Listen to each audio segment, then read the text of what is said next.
Hello, and welcome to the Project Good podcast. I'm your host, Annmarie Hylton. Project Good is a social impact podcast interviewing experts and advocates about the pressing problems that we face globally and hearing how they suggest we move forward in the future.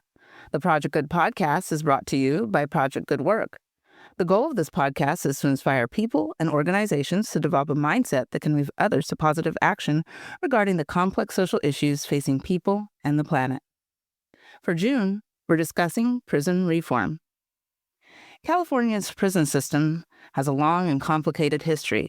Conditions vary significantly by facility, but the state has faced major criticism for overcrowding, violence, healthcare failures, solitary confinement practices, and rehabilitation gaps for decades.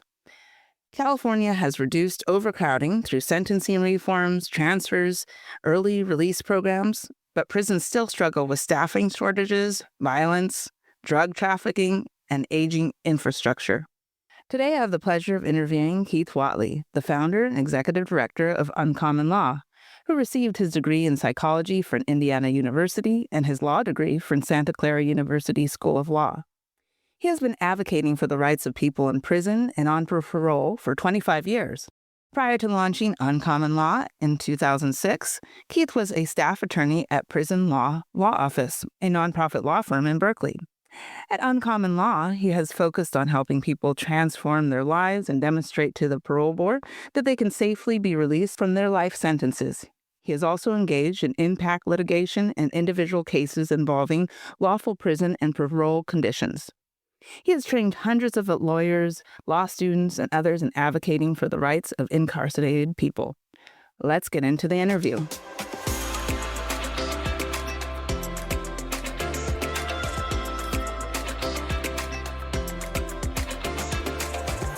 California has become a testing ground for prison reform. The state has expanded rehabilitation programs, education access, fire camps, restorative justice initiatives, and reentry support more aggressively than any other states. In 2018, Keith Wattley, the founder of Uncommon Law, was selected as one of the Obama Foundation's inaugural fellows, recognizing his unique legal model and vision. And in 2020, he was awarded the James Irvine Foundation Leadership Award. Keith has been active on serving on several boards and serving as co-director of the Institutional Review Board, which he serves on the Human Subjects Committee for the National Council on Crime and Delinquency.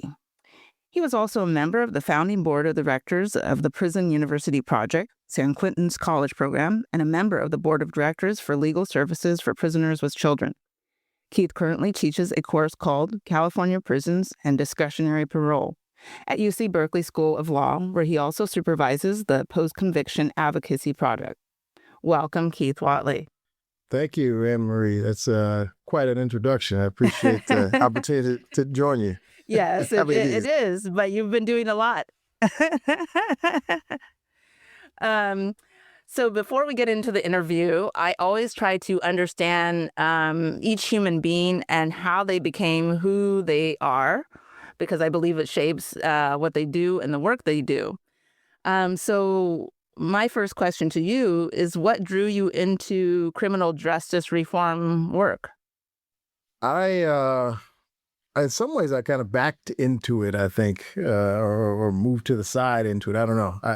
I originally was interested in being an attorney, working probably on the criminal defense side of things, and it stems from watching old episodes of Perry Mason when I was growing up. It encouraged me to look for the story behind the most obvious story about what happened, and I really realized that you have to remain curious and ask the right people the right questions in order to get to the full story. And I was an attorney focusing on prison conditions already, but I was really not convinced that the traditional legal model was the best one for this generation. By that I mean that I think prison litigation for decades really had created some significant reforms in terms of the rights and protections afforded to people in prison. But I thought the constitutional minimum for those rights was offensive. Like it really was really absurd when you saw what the Constitution required. And I also determined that litigation never seemed to focus on the factors that landed people in prison in the first place, and it rarely led to decarceration.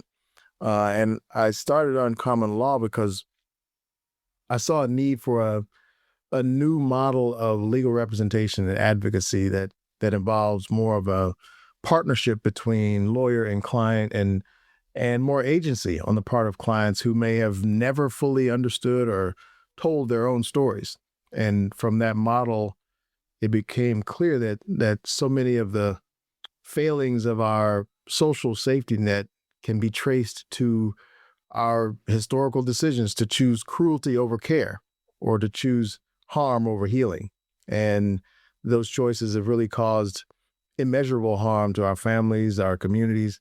They resulted in hundreds of thousands of people serving life sentences across the country, 30,000 in California alone. And at Uncommon Law, we really believe that justice includes a fundamental right to heal, and noting that most people in prison for committing a crime are also survivors of crime, and carrying unprocessed trauma. So when you give someone an opportunity to heal, they can change their own life and the lives of those around them. And once I fell into that, I said, this feels like the way I want to spend my time developing a new model and really a new generation of advocates. I love that, because you are focused on not even the root, but I would say the seed of the problem.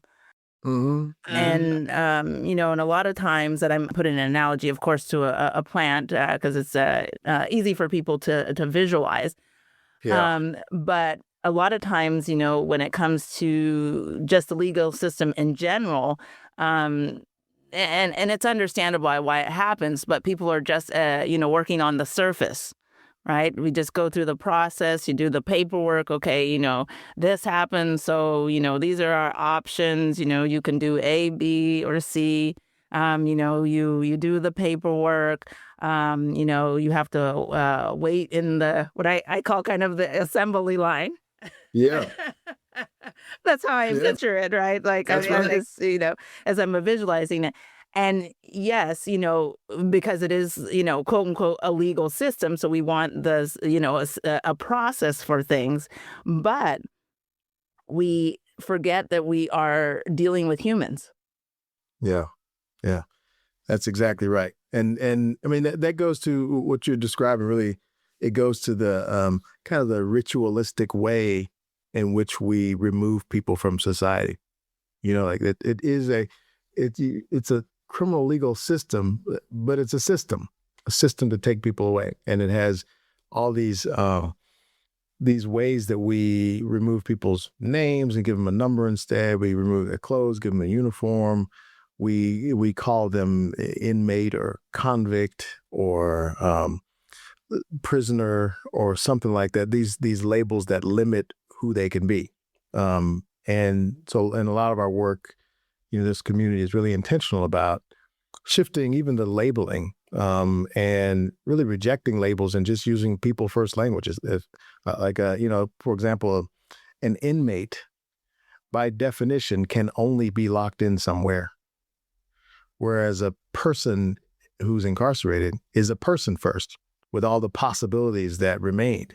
Mm-hmm. And so shifting that little phrasing allows us to start to consider other ways that we might support and treat and work with people who are incarcerated in a way that, didn't feel possible when we just labeled them as a convict or whatever it happened to be and threw them away under those labels. Yes. And it's also a timely discussion because of just what is happening here in the U.S.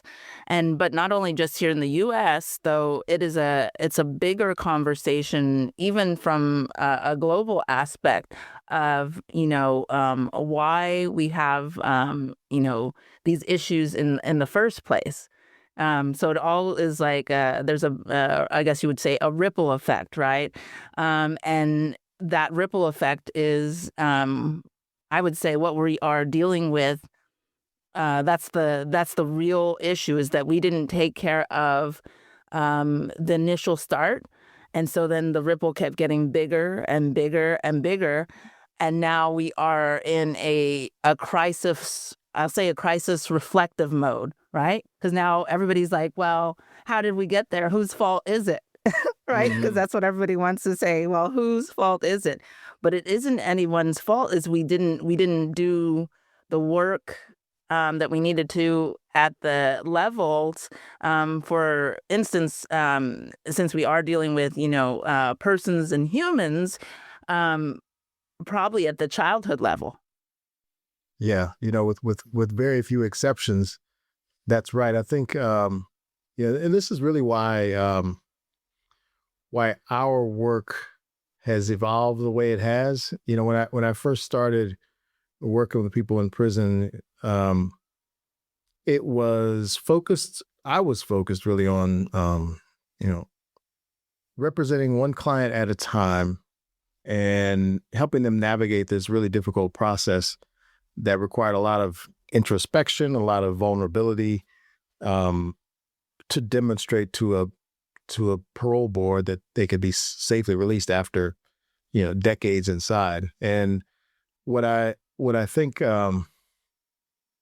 I found in doing this work that really should, I think it's informed my sense of like what else is possible, is understanding just how something like trauma, trauma is I think it's a universal experience. I think it's more of a universal experience than most of us care to admit, frankly. And that's particularly in the sense that like a lot of trauma seems to stem from the experience or perception of being unsafe, unprotected, disconnected from others, especially those who are supposed to care for us. We generally don't spend time like interrogating why we made some of the choices we made in life. Not just about committing crime either. Like, in fact, it's not even mostly about committing crime. I think you consider the CEO of a major company may be someone who felt like a loss of power and control in their lives as a young person, or the wealthy narcissist may have felt unloved by his parents and constantly seeks approval, acceptance, and praise from others. And at the same time, a person in prison may have sought that same approval and acceptance from gang members or through the use of violence when they didn't experience it at home. So there's some commonality of the experience of trauma or loss or feeling disconnected that should unite us in figuring out, well, what could we do? What could we do differently? How could we offer a different response, I think? And we haven't spent enough time on that. And partly because, we as a society, we prefer to talk about punishment, more than we talk about healing. And I think in part that's because punishment requires less, emotional and moral investment, even though it costs so much more financially than a caring response would. And I think it's really important to remember that, like, punishment doesn't help survivors heal either. In fact, many of the structures in place in our courtrooms, our jails, our prisons are a barrier to recovery and healing for the very people in whose names we erect those structures. Survivors often have their pain and grief weaponized as a tool of state violence and never experience real support for processing their trauma in a way that contributes to a healthy life going forward. Yes, and especially America, obviously other countries, they each have their, different issues that they struggle with. But America seems to really struggle with the concept of redemption, as we see in so many different areas, right? And I guess why do you think that is? Is it just something that's woven in the American culture? Yeah, that's it's a good question. I think, as far as redemption goes, we think about it and talk about it in this like individualized sense. But I feel like our work at Uncommon Law in some ways is like providing um, is providing something that is making up for society's failures. Specifically, in our context, we're providing meaningful access to effective legal representation and support in processing trauma. And that's, in some ways, society's way of redeeming itself for having failed to meet the needs of harmed children and adolescents. I think it's just a way that we can shift the I don't know, the burden of redemption to where it belongs. We can stop criminalizing the individual without accounting for the societal systemic contributors to harm. And I think if we were to recognize that there are other ways that we as a society could have and should have responded when folks were a kid in need of some support, then it would have relieved potential victims of being harmed, and certainly would have relieved a lot of the costs that we associate with incarceration right now. Yes, because that's the big thing that we hear on the media is like, look how much this is all costing us. But nobody, well, I believe this is just my thoughts, but I think a lot of people think that. I think we're in the age of a crisis of accountability.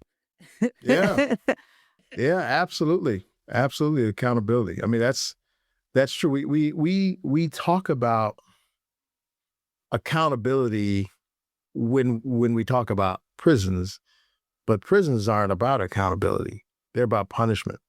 You could argue it's even about responsibility. You hold someone responsible, but accountability is a different thing. Ideally, accountability, I think, it looks like acknowledging that your actions harm someone else, regardless of your intent, that they harm someone else, and then taking affirmative steps to make it right by changing your actions going forward.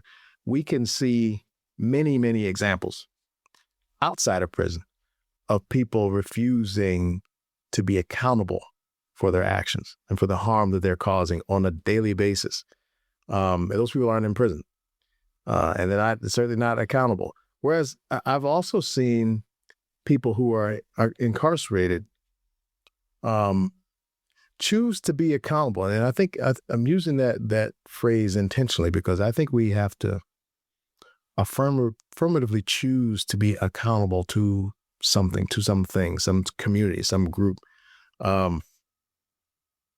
because it's a way to like regain that sense of belonging. As I said before, I think there's this universal sense and experience in trauma of feeling disconnected from others. And through accountability, you are reestablishing those connections to a community. Sometimes it's a chosen community, sometimes it's a family, but it is saying, I owe it to you all to change and to repair the harm I've caused. Now, you can go through and say, I don't really care about them, I'm not going to do that. Okay, that's not accountability. But if we're talking about accountability, I've seen that happen, including in maximum security prisons, where people are choosing to be accountable to that community and to the broader community, and certainly to the survivors of the harm they caused. And to see people do that in these cruel and violent spaces is really remarkable, to see what's possible when people choose accountability in a place where they're strictly being punished. Yes, and you bring up another thing that I think people don't think about also, because yes, we talked about humans, and humans are inherently social beings, right? And so then when you are then incarcerated and you go into an isolated state, we have to think that, look what happened to the people, just, everyday people in COVID, right? They say 50% of the planet now has like some mental illness or something, right? So we are then expecting these people that are incarcerated to then if they do get out into the world, just to be able to easily pick up and just like nothing happened, right? It's similar to just what, yes, not to the intensity of being into a prison, but essentially almost everybody on the globe that is alive right now, except for, some new babies and things, experience being in a kind of prison state for 2 years with COVID, right? And so you would think then I'm surprised that a lot of things since COVID that like the obvious things were not like light bulbs to many people. And so it's still a shocker to me, but but um, but because of that experience now, you would think that people then would start to be able to understand the need of uh, providing a community support to then start to help people to change and transform their life. You would think of like that everybody has experienced this now to some extent, that they could understand more. And so, like I said, 2020 and the whole COVID thing has still shocked me how people did not understand the critical lessons of like what was going on in society. And yeah, it still surprises me because I believed it was a time of not only self-reflection because you had to hang out with yourself, right? I was just having a conversation along these lines yesterday. This week, I've spent 3 different days in prisons, and one of the conversations I had at a prison yesterday was with someone who's been incarcerated for about 32 years, I think, and he was talking about how he's been involved in this program we have called Home After Harm, which is a 10-month long program through which people get a chance to explore and process some of their own childhood and adolescent trauma and understand how those experiences contributed to their actions in harming someone else. And also to recognize the patterns that may have continued after they came to prison and would have continued had they not recognized it and learned to sever that connection. And the conversation, he was reflecting about how the way he's changed and the things he now understands about himself and his own adverse childhood and community experiences have informed his view of himself and the world, but that his family isn't doing that work. They don't have access to that kind of support, or they're not taking advantage of it if it is available. And the point I shared with him, which I've shared with many people, is that the work that folks who are in prison and have to go through this parole process, the work they're doing, they have to do in order to show they can safely come home. The rest of us need to do it too, like just for our own personal growth and development and emotional intelligence and relationships, et cetera. We just don't have to. We're not forced to, so we don't. And so there's this gap. We don't have to be accountable to a community in order to change. We can choose that if we want to, but many of us don't. People inside, many of them don't. But when they do choose it, that's when all of the things and a lot of growth is possible.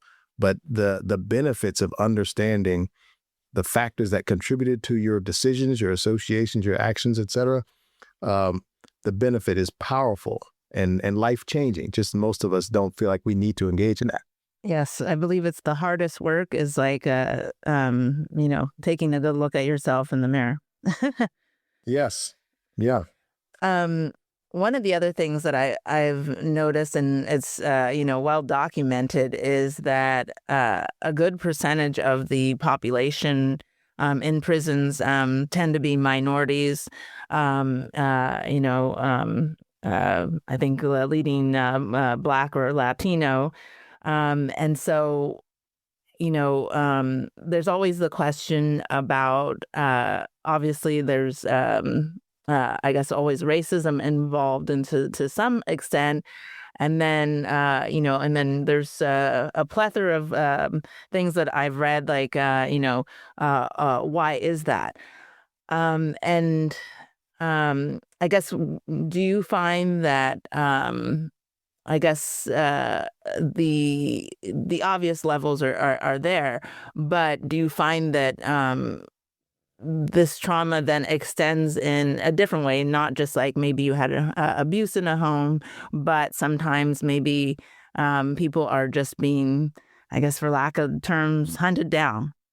Well, I mean, it's if you ever walk into a prison, it's obvious who's there, and it's also obvious, these are policy choices. The about almost half of the people serving life sentences in the United States are Black, and that's not an accident. I think if you go to a prison, you see the overwhelming majority of people there are Black, brown, had low wealth, and survived 4 or more adverse childhood experiences. And I highlight that because I think the most predictive factor is the absence of any protective factors that would have mitigated the impact of those adverse experiences. And it's Black, brown, low wealth people who have the least access to those protective factors. I think, and when doing this work, I think when I first started sort of working with people who have these who are serving life sentences, I realized that the pathway to release from a life sentence really requires them to journey to and through the various traumas that shaped their attitudes and their actions in harming someone. And I saw parallels in my own family. I said to myself, how might my sister have avoided some 30 years of incarceration if she'd had help to heal from what happened to her at age 7? And a version of that question has animated a lot of our work here at Uncommon Law. And we see that when people are provided with the help to answer those kinds of questions, they have a chance to transform their lives, transform their relationships, their families. And for this particular population of incarcerated people, if our attorneys, our clinicians, our advocates help them answer those questions, they get to come home from prison. And that is despite all the systemic structures and contributors to incarceration for Black and brown and low wealth people. Now, it's certainly not an excuse that I'm Black, therefore I'm in prison. I've been targeted. Well, you have been targeted. That's a fact. But also, it's I think it raises the question of, well, why is that? And I was thinking about this the other day and looking at how we make these choices that are really choices that are choosing cruelty over care. I just yesterday I saw this article about lawmakers in Louisiana. They just passed a bill to incarcerate people who can't afford a place to live. And on the same day, those same lawmakers gave themselves an extra $1,000 because housing is expensive. Now, that's a choice that directly harms Black, brown, low wealth people, right? And we have a whole society built on a series of those kinds of choices. So it's recognizing, well, how can we make different choices? And how can we help the folks who've been impacted by these choices come home, back home to the community where they belong? So we recognize that there's certain populations that are disproportionately harmed by these systems, and we're working hard to give the people impacted an opportunity to come home. But there's also a lot of policy level work to be done so that we stop sending people to these traps of violence. Yes, I guess on there, because it is such a, I guess I would say kind of a web. um, are there systems maybe outside of the U.S. that you think have it correct? Like, because, obviously there are some people in society that are just, they just want to do their own thing and go down, a crazy path. So there are, there's always that in any society. But are there systems that you see like outside of the U.S. that you think like these people have the right idea? I hesitate to point to anything that works well, because I think the all the nuance and caveats and other warnings probably override the value. Yeah, and I say that although a lot of people point to some of the Scandinavian countries and their models for how they run their prisons, including um, doing a better job than the U.S. does to to have the prison experience approximate life as a free person, including access to full kitchens and all the knives and things that people use when you prepare your own food, or being able to shop in stores, or being able to work and sort of play alongside correctional officers who are treated more as counselors than as jailers. I think there's some benefit in that, in the sense that it's treating people as the human beings they are, and recognizing that most people who are incarcerated will come home. And so we should help them prepare to be successful when they come home. There's a lot of value in that. But I also think that because of this country's history and history of racial domination and violence, it's until we reckon with that, we can't pretend that any other model from any other all-white country is going to address our issues. This is 2026, and that law I just mentioned from Louisiana, that was yesterday. Yeah. And what we're seeing across the country with states that are rushing to redistrict and remove access to vote and represent their folks from Black and brown people across the country tells us we shouldn't be looking at Scandinavian countries for solutions. We got work to do right here, that needs to address long overlooked problems.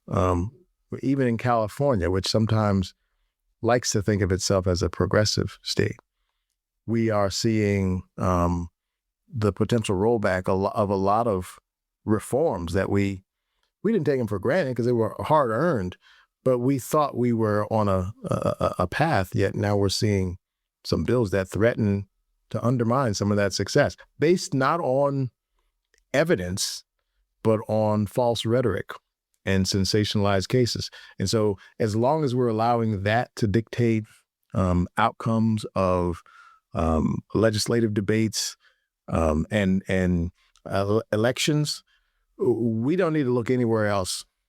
We got work to do right here. Yeah, so I guess the core of the work, not only it's like we can't even take care of the actual, I'm going to put it in quotes, kind of job, right, of what the prison is doing, and what the process would be to go through, the parole like timeline for someone, is that we have to do the work of, I guess it's a mental work, right? We have to change minds about how they think about just like, I guess, who deserves to go to prison. Mm-hmm. Yeah. And so I know your work, you spend time, doing a lot of advocating and, and teaching upcoming law students and things like that. So how, I guess, what is, what would you say are some like keys that you use to get these new lawyers that are coming in here to start looking at things a little bit differently than perhaps lawyers of the past? Mm. Well, one of the most powerful things in terms of impacting and influencing someone's actions or choices is you sort of put them in close proximity to the thing you care about. As soon as you meet someone, whatever stereotype you had about them just doesn't work, doesn't apply. One of the problems I see, even in the like broader debate about like who's deserving of prison and who's not, I think it's a mistake when we promote the idea that people convicted of nonviolent crimes like drug or property crimes, that they shouldn't be incarcerated, but others should. I think it's important that we clearly state that prison is state violence against the same populations we failed to protect from harm. I think that the distinction between violent and nonviolent crime it's a false dichotomy that suggests that people committing these acts are fundamentally different. My experience tells me that they're not. Typically, the factors underlying a person's, say, addiction or other criminality are the same factors that lead to violence, with just a few situational variables. I've learned that under the worst circumstances, just about anyone can commit serious harm. And under the best circumstances, just about anyone can transform their lives and heal from that harm. We just don't recognize that potential among people, which is absolutely what we need to do.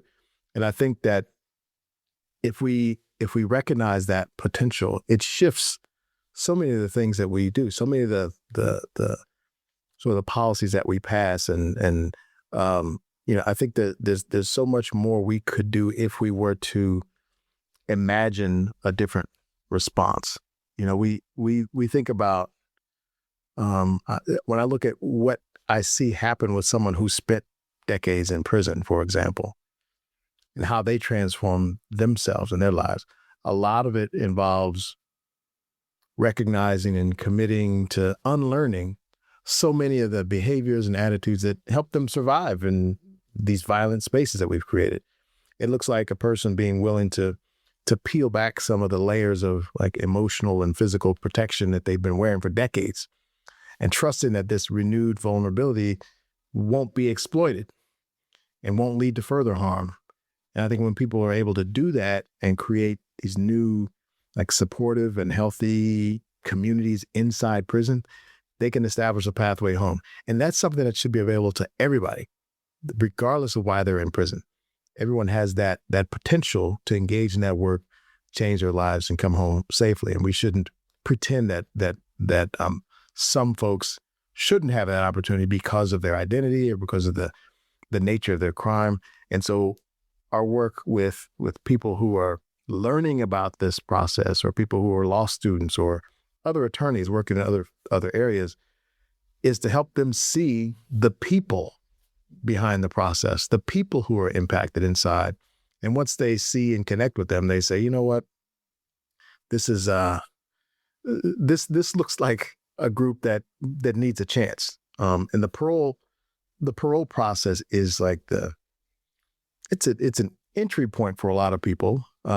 California has established a right to counsel in our parole proceedings, and that allows us to work with folks serving these sentences, and allows us to bring in, a team of clinicians and students and others to help in this work. And the parole hearing itself, the process reveals really the failures of not just the criminal legal system, but of our entire social safety net. When people see how the factors that contribute to a person causing violent harm and being subject to this parole process are the same factors that contribute to poverty, to homelessness, underemployment, undereducation, untreated addiction, and other mental illness. I just imagine how much of an impact a healing-focused response would have in all those areas, instead of the cruelty we offer in its place. So we offer students and others, really the broader public, an opportunity to see what that might look like so they can help us imagine something different. Yes, and I think right now, well, I don't hang out with young students that much, but I think just looking at things from all different aspects and, different areas that need change, and just kind of like, I guess, underlying global feeling is that we are in a time of, I would say, like transformation, and the need for transformation in how we move in these different systems, and the young people seem to be, well, maybe too radical transformations. Just throw it, because some of them are like throw it all out. But yes, they are definitely open I'm to. not sure I agree that's too radical, but because I mean, but Yes. it's true that that if tweaking it just doesn't do. Tweaking it, and tightening it, adjusting this here. If fundamentally prison is a tool of state violence, then we have to stop using the tool of state violence. And what does it take to do that? Yes, we should stop sending people to prison, but we also need to provide safe pathways home for the people who are currently there. And I don't mind doing that radically, because the other approach, not only does it take forever to make a difference, it can be instantly rolled back. And almost overnight, you can have some rhetoric, some sensationalized case drive policy change that it can affect this country for decades. We're seeing this fool in the White House with the flip of a pen or whatever he uses to kill people, thousands of people, to devastate so many structures that people died to create almost overnight. And so we need to make lasting change. And I think that's going to take something radical. Yes, this is true. We do almost every day or week, we see some drastic, crazy thing that's happening. Yeah. So okay, I could see, like, we, in order to in this environment, that maybe it is like, slash it to the ground and rebuild. Yeah. And even start rebuilding now, before this one's gone. Rebuild something else. Offer some alternatives. This is true about, I was talking before about how we have a system that really weaponizes the pain and anguish of survivors of violent crime.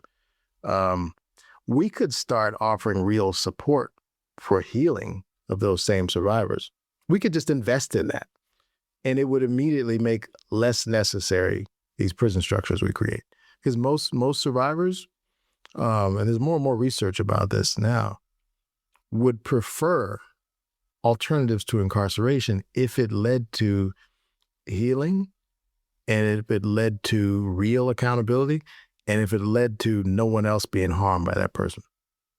We have better systems than prison to produce those results. We just don't invest in them.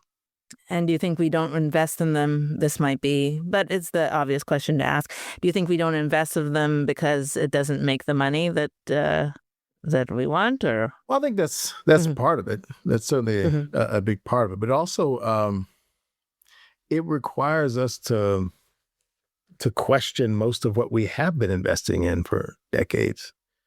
If we were to admit prison doesn't actually work, especially when you look at long and life sentences, that they cost more on an individual, on a family, community, society basis than the benefit we get.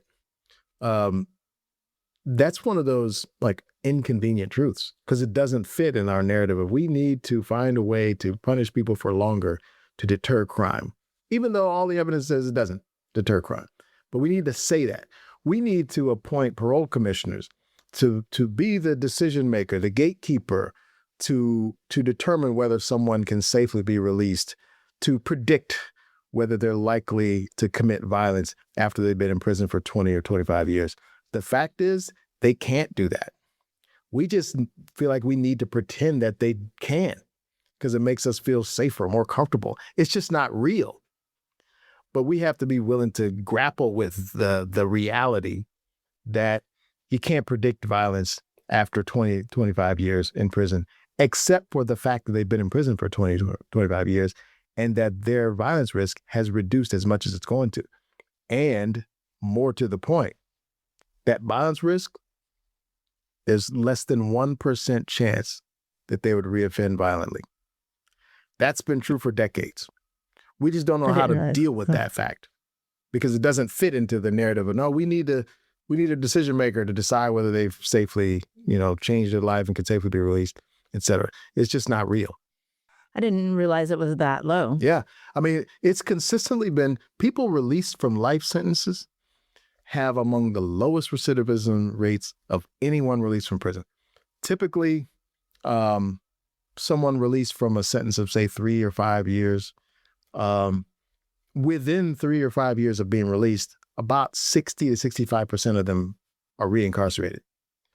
For people released from long and life sentences, 1 to 3% ever go back to prison for anything. And when you focus on violent reoffense, it's less than 1%. And it's been that way for at least 50 years. Most people don't know that because the rhetoric tells us a very different story. It tells us who to fear and why to fear them because they're dangerous, they're evil, they will always be that way. The evidence is to the contrary. It's just not real. And so I know obviously your law firm works to, start peeling back that story.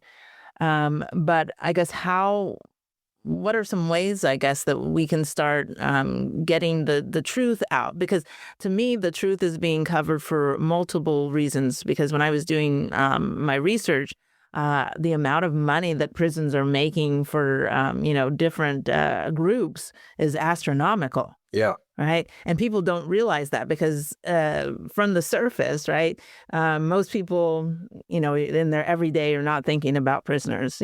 That's just not everybody's focus. But then when they do hear, a little bit about prison, they're just saying, OK, somebody did something. They're in there locked up. They do their time for the crime, as they would say. Right. And that's pretty much everybody stops there. But they don't really understand all the things in the background that are going. Obviously, they know that there's people that are working in these prisons, but then there's a whole system that lives inside the prison and then outside. And there's even what I found, even a real estate angle to it. Like it's massive, right? So the prisons are kind of like. I know this may sound funny as a way to compare it, but it's kind of like being a parking lot owner in a way, right? And each individual is a car, right? And you then, so you have the parking lot property that you have, and you get, money for that. Then you get each car, and you want more and more cars in there, and you make more and more money, right? And so that is what's really happening. But people don't realize that, right? And nobody's going to share that because they don't want to lose their money. Well, yeah, I mean, storytelling and narrative control is so important. It tells people what to think, what to feel, what to fear, and how to protect themselves from the thing they fear. And you think about the most powerful lobbies in California, for example. They're law enforcement folks. They are our prison guards union. They're not really worried that the person that they have locked in a cage is going to be released to live next door to them. They're worried that empty cage will cost them their job. Because if you look at California, our prison system, the population in it has been just about almost cut in half over the last 15, 20 years. But our prison budget is higher this year than it's ever been because they rarely cut correctional officer jobs, even when they close prisons, which you know, uh, each person who's incarcerated just ends up costing more because we keep the jobs, we pay correctional officers, and they make a lot of money. We pay more for medical care, mental health care, pay more for other supporters of the prison industry. Those costs stay high, even when the actual population is reduced. And the people who are lobbying to keep longer sentences, to keep life sentences, to make it harder for people to be released are the people who benefit from those expenditures. Yes, and there's, and even there's what they call like a legal slavery element to it too. There's so many different elements that I was finding with the prisons. So I guess I guess what would you say? How can like everyday people start making an effort to, I guess, push back and change the prisons? Because, a lot of people are not going to say like, oh, my focus is on prisoners. But how can we make people, I guess, see that it is affecting them as well?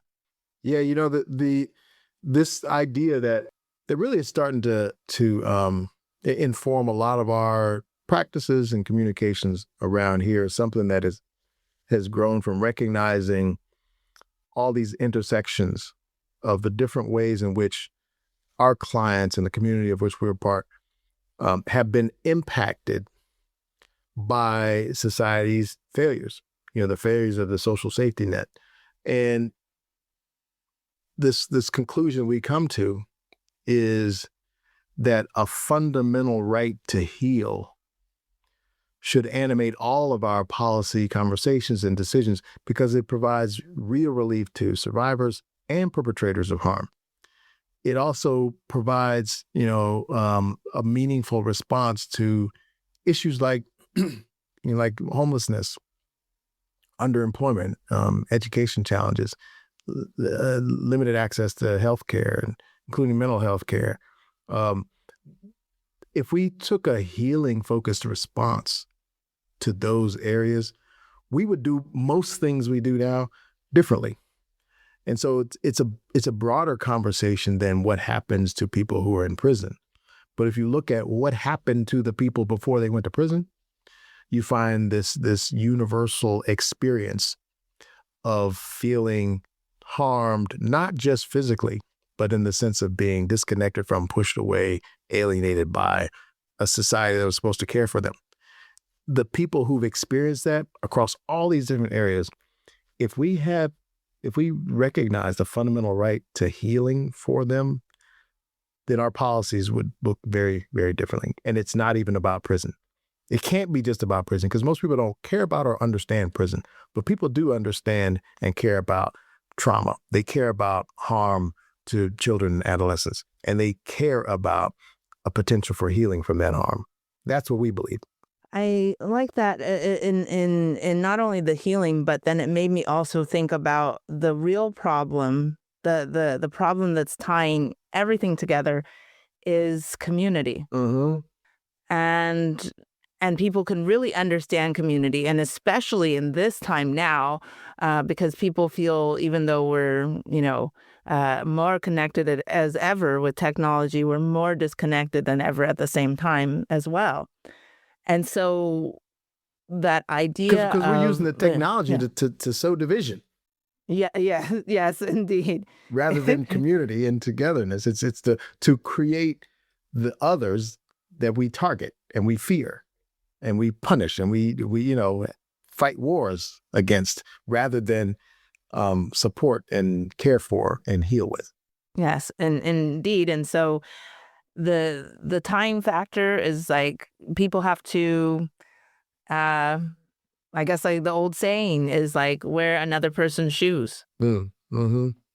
And yeah, and I guess that sums up the way to, I guess, to move forward is like start imagining yourself in these shoes, because actually you are in these shoes, Right.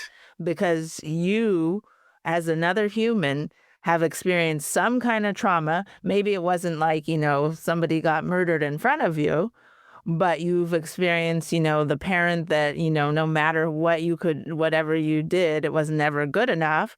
The sibling that hated you for who knows what, just because you were born first, right? Yeah. So people have different levels, Yeah. but we've all experienced, as I guess, a form of rejection and isolation.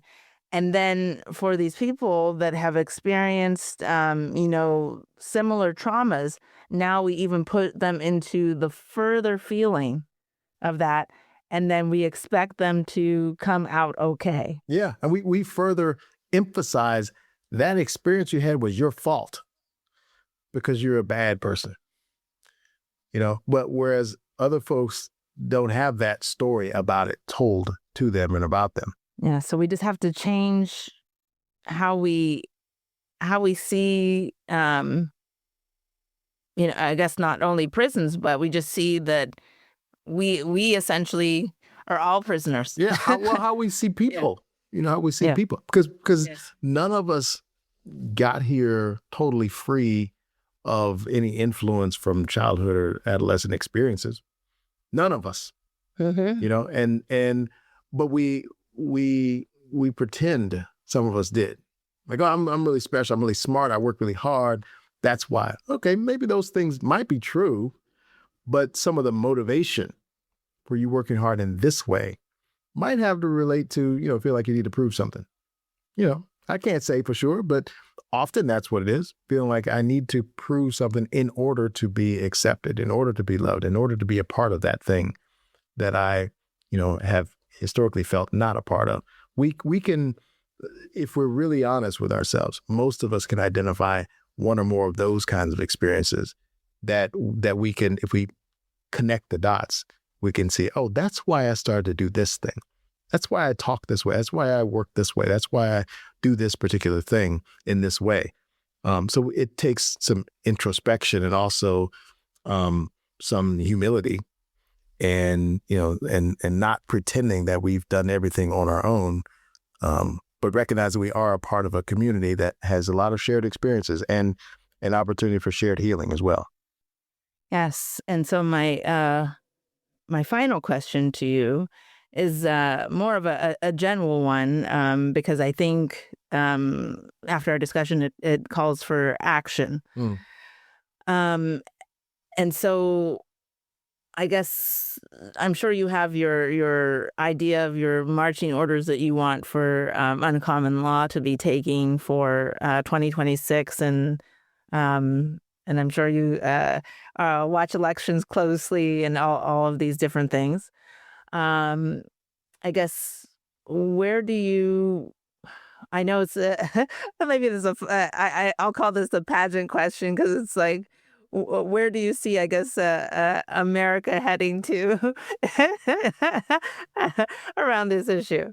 Well, I mean, I think it's this idea I was just talking about, which is about putting healing first, as a universal, like a fundamental right. It should inform our policy decisions and inform our conversations, as opposed to just asking, like, what did the person do? If we asked, what happened to them? What did they survive that contributed to them making that choice? And how do we address the thing that they survived, right? How would it animate the policy decisions we make, especially about young people? And when we have those questions drive our actions and policies, it just creates a different society. So we're showing, certainly admittedly in a kind of an extreme example of maximum security prisons, of people who've candidly committed unspeakable harm at times. We've done the work to try to understand why that happened, and usually the answer lies in more universal concepts, more universal experiences than most of us had been previously willing to admit. So recognizing, well, if the unifying force is healing and peace, then what would it look like to offer healing-focused responses when these injuries happen? And I think each actor in every industry, in every area, every person on the street, if they were to ask that question, it would directly impact a lot of the decisions they make in life, and certainly our broader societal policies and practices, I think. Yes. And it doesn't require you to go visit someone in prison, but your life would be changed if you did that. But and those who want to do that can join us. We have programs inside to show people what it looks like to heal inside a maximum security prison, but also to create therapeutic communities in places that are built for violence and cruelty. It's amazing when you see it happen. So since we've seen it happen in those spaces, we know what's possible in other places out here in society. Fantastic. Thank you, Keith Wattley, for your time and insight. To find more about Keith Wattley and his work, go to uncommonlaw.org. If you have a passion for an unserved community, a social justice problem, or want to change minds, contact Project Good Work at projectgood.work to start your project of change today. Subscribe to our mailing list at projectgood.work/subscribe to get our episodes and blog articles sent to you each month. To our listeners, thanks for tuning in to Project Good. We're focused on what matters.